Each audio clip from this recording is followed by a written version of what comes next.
Welcome, I'm Neha Dadwala. Today I have the pleasure of talking with Jia Shen from RockQ. Watch us only at TiEcon Live.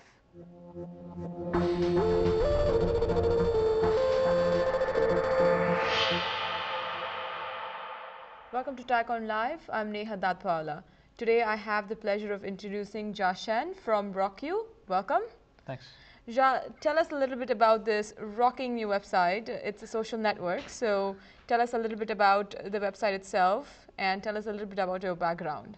Sure. So Rocky is basically like one of the leading providers of social networking applications and widgets on social networks. We're basically one of the biggest providers on Facebook, MySpace, Bebo, High5, Friendster, whatnot, you name it. We're basically big there. I mean, one of the big stats is we're on over 60% of all profiles on Facebook. And we do like over 2 billion page views a month, 70 million uniques, that kind of stuff. Background, came from Chicago. Basically been doing software since I was a kid. And you know, now you have 10 years of experience in this industry as such, and you also have a various technology background as well. You've worked for several different companies, Open Harbor, Blue Drop, Build Laboratories. You've been involved a lot of places, yep. Right?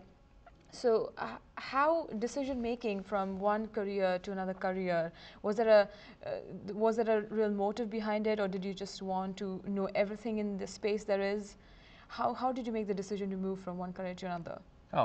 Yeah, definitely pretty straightforward. I definitely wanted to see the different aspects of the business. Definitely started off in academic type of stuff at Bell Labs doing voice XML research. Right. Definitely really cool to kind of invent new stuff. And kind of got burned there because you basically build stuff and the world never sees it. Right. Came out to try to do consumer stuff. Wasn't really a good time to do it back in 2000. Right. And so basically did enterprise for a couple of years, which definitely was very good experience-wise, just from a kind of like consulting, business, professional service, and just like see how you scale up a large company perspective. But I mean, the kind of long-running theme has always been I want to do consumer, and I've always wanted to do consumer. And fortunately for us and everybody who likes to do consumer is in, and social networks especially, and so it's been a good time for us. But consumer itself is a very big industry. There are so many new technologies out there, very many new platforms that are getting invented and discovered. So what are some of the things in the industry that really get your attention, something that you really want to look into, which is next generation as such? I'm much less of a next generation guy, actually, right? I mean, I'm in social networking because I've always wanted to be there. Main reason is because I've always built stuff, and the main reason I build stuff is because I want people to use it. I want lots and lots and lots of people to use it. Social networking has really just finally come of age around the world. Right. Whereas like you basically have a single destination sites where basically everybody's there, you actually have all your friends, and you can actually build stuff that a lot of people use at a very rapid pace. Right. Interesting next generation stuff, like I mean, the real stuff that I just kind of like focus on that's kind of extension of social networking, at least within the US is obvious, is that people talk about mobile. Mobile isn't here in the US yet. It's still going to be another year or two before it makes any sense at all. When basically until like, carriers kind of come together as far as like, kind of technology and whatnot, and then social networking can really explode onto the mobile phone. And then that's really when kind of like mobile devices will really integrate into web experience finally. Right. And kind of a really cohesive experience, and then applications and then monetization, all that stuff will come along with it. So you are essentially an entrepreneur who is inventing new things. You want people to use it. You like the feedback. You like to see people liking your product.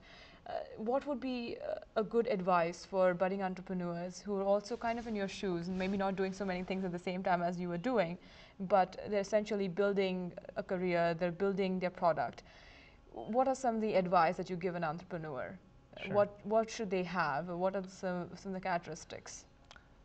Biggest thing is just be good at math. The reason behind that is just like everything associated to whatever you want to build. I mean, apart from having great product vision, all that kind of like fuzzy things that's really hard to quantify, it is the concept of being able to actually drive things by metrics. Good reasoning behind that is if you think about how we launched our company and launched our individual applications, it's not because you built a really nice product. It's because you built a product that was effective in all the different types of channels that actually made sense, right? You're basically creating an application, tuning it, and growing it in a very, very methodical fashion, as opposed to something that's basically, you feel good about this, you feel good about that. That doesn't necessarily help you drive in a positive direction all the time. So did you ever perceive yourself to be at the position that you are today? I've never been an optimistic person, so I definitely am really thankful for where we are today. Mm-hmm. It's all everything is not most of it has not been out of luck though. It's basically been And hard work. it's basically been out it's been out of basically hard work and just following kind of like the best practices of basically quantifying and tuning. Well, following your passion, following the hard work that you're doing, definitely. Any big mistakes that you think you've made, and would you like to give advice to the entrepreneurs saying that you should not definitely do this? As an entrepreneur, you've seen the bad times. You've come out with applications maybe in the times where the economy was not doing so well. So some of the mistakes that you've made that you'd like the others to learn from.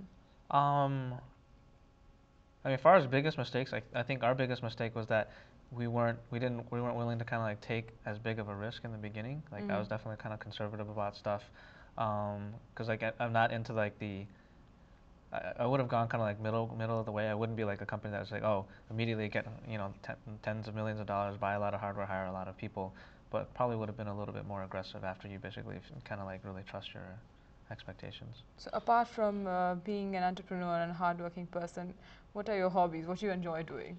I play a lot of video games, and then I play Ultimate Frisbee a lot. So I guess the reason of passion is because you enjoy playing video games and you've seen the system in and out, and you know everything there is to know. So passion with hobby mixed together makes a good entrepreneur, I guess. Yeah, I mean, you can't work hard if you don't enjoy it. There's just no way. Right. And so I mean, for me, like the company is almost kind of like a family, right? And so it's really kind of cool to basically have a really fun working environment where you're actually doing stuff that a lot of people are using. Right. That was kind of like one of the takebacks for doing enterprise. The longest time, just like your parents would ask you, or your friends from high school would be asking you what you do. You're like, it's not something that's like and impacts your everyday life at all. You're going to be talking at the TiE conference today. TiE as a platform, how do you see this organization? It's a platform for entrepreneurs like yourself. Do you think that it's a good value proposition for new entrepreneurs and they should take this platform as a learning curve in their lives?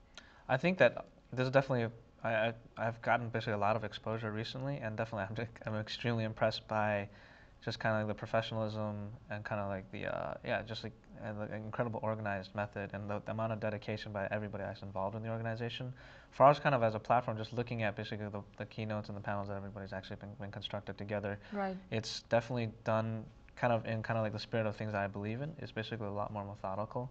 It's really about kind of like extracting out the things that really make sense that people actually want to do to, either like basically grow in their specific industry or basically try something new. It's a lot less about the fuzzy stuff. Great, thanks very much for being here today with us. This was TiEcon Live with Jia Shen. Watch us on mytiecon.org.